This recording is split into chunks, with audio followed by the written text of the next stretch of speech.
வணக்கம். வெற்றியை தட்டி தூக்கும் பாஜக மூன்றாவது முறையாக ஆட்சி கட்டிலில் அமர காத்திருக்கும் மோடி. இதுதான் இப்போதைய ட்ரெண்டிங். எல்லா கருத்து கணிப்பு நிறுவனங்களும் அவருடைய கருத்துக்களில் பெரும்பாலும் 90% கருத்து கணிப்புகள் மோடி மீண்டும் பிரதமர் அப்படிங்கிற கருத்து கணிப்பு தான். பல தனியார் கருத்து கணிப்பு நிறுவனங்கள் எல்லாம் கருத்துக்கள் சொல்லிட்டு இருக்கிறாங்க. இந்த நிலையில் 351 இடங்களில் வெற்றி பெற்று அமோகமாக வெற்றி பெற்று ஆட்சி கட்டிலில் மீண்டும் மூன்றாவது முறையாக பிரதமராக இருக்கிறார் மோடி அப்படின்ற மிகப்பெரிய ட்ரெண்டு இன்னைக்கு காலையிலிருந்து பரபரப்பாக பேசிக்கிட்டு இருக்கிறாங்க.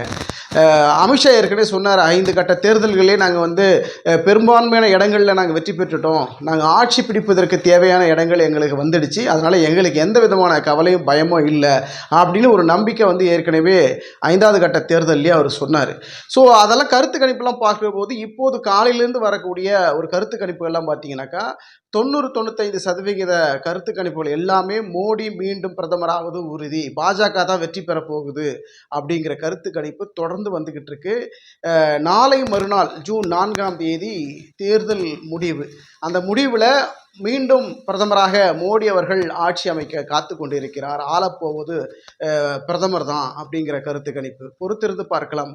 அதே போல் பார்த்தீங்கன்னா மத்தியில் பாஜக, மாநிலத்தில் திமுக 351 இடங்களை பெற்று பாஜக மத்தியில் மீண்டும் ஆட்சி அமைக்க போகிறாங்க. மாநிலத்தில் பொறுத்த வரைக்கும் 35 இடங்களில் திமுக அமோகமான வெற்றி, எந்த விதமான இழுபறியும் கிடையாது. அவர்கள் அடித்து தூக்க போகிறாங்க. 35 இடங்களில் திமுக வெற்றி பெற இருக்கிறாங்க.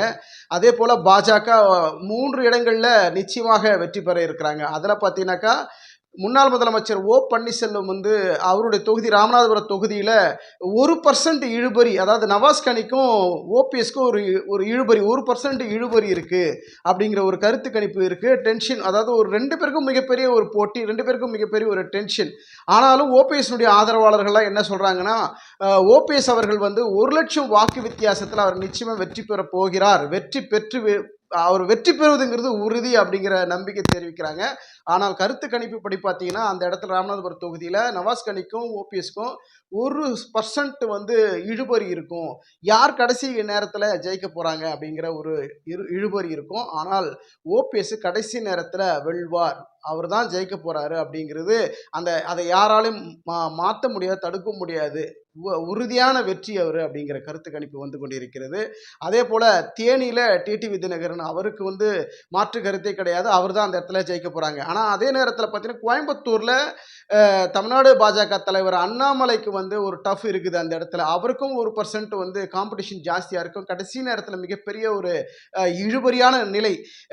காலை ஓட்டு எண்ணிக்கை தொடங்கினதுலேருந்து ஒரு மத்தியான வாக்கு வரைக்கும் ஒரு இழுபறி, இவர் ஜெயிப்பாரா அவர் ஜெயிப்பாரா, இவர் இவ்வளோ 1000 வாக்கு வித்தியாசத்தில் இவர் முன்னணியில் இருக்கிறார், இவர் 1000 வாக்கு வித்தியாசத்தில் பின்னணியில் இருக்கிறாரு.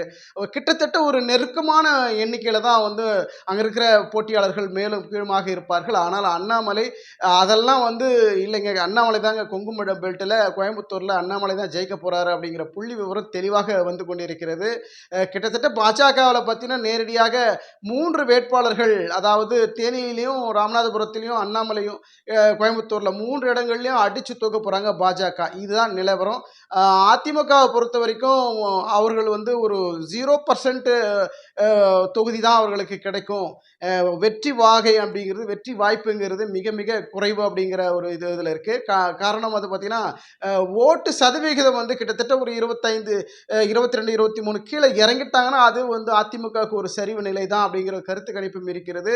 பொறுத்திருந்து பார்க்கலாம். பாஜக பொறுத்த வரைக்கும் 350 இடங்களுக்கு மேலாக பெற்றுத்தான் அவர்கள் ஆட்சி அமைக்க போகிறாங்க அப்படிங்கிற ஒரு நிலைப்பாடு இருக்கிறது. காரணம் என்னென்னா தொடர்ந்து சென்ற ஆட்சிகளில் பார்த்தீங்கன்னா வட மாநிலங்களில் பெரும்பான்மையான இடங்களில் பாஜக அமோகமான வெற்றியை பெற்றிருந்தாங்க.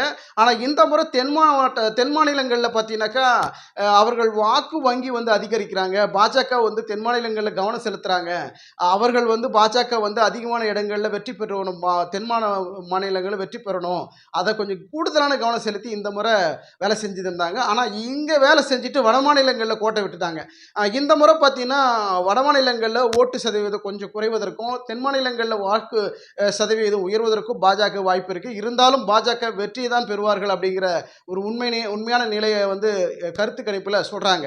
பொறுத்திருந்து பார்க்கலாம். நாடாளுமன்ற தேர்தலில் வருகிற ஜூன் 4ஆம் தேதி மக்கள் யாருக்காக வாக்களித்திருக்கிறார்கள், யாரை பிரதமராக தேர்ந்தெடுப்பதற்காக மக்கள் தயாராக இருந்திருக்கிறார்கள் என்று ஜூன் 4ஆம் தேதி தெளிவாக திறந்துவிடும்.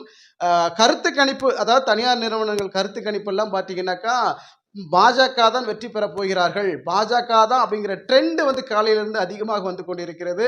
கிட்டத்தட்ட பாஜக வெற்றி பெற்ற நிலையில்தான் காலையிலிருந்து வரக்கூடிய செய்திகள் காட்டுகிறது. பொறுத்திருந்து பார்க்கலாம். அடுத்த பிரதமர் மோடியா ராகுலா, பொறுத்திருந்து பார்க்கலாம். நன்றி, வணக்கம்.